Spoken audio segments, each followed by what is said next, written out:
Guys, I've got good news and very bad news.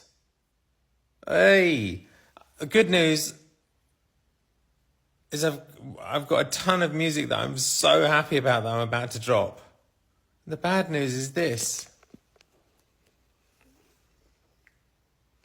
I broke my foot in the most ridiculous way possible.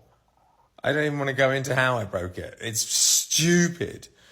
It's called a dancer's fracture. All the ballet I do, I totally understand. I'm 24/7 ballet.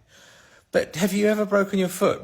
How long does it take to heal? I went to the doctor, they x-rayed it. Any tips? Because I'm icing it every 20 minutes. It's so boring. It's what I really didn't need right now. For F's sake!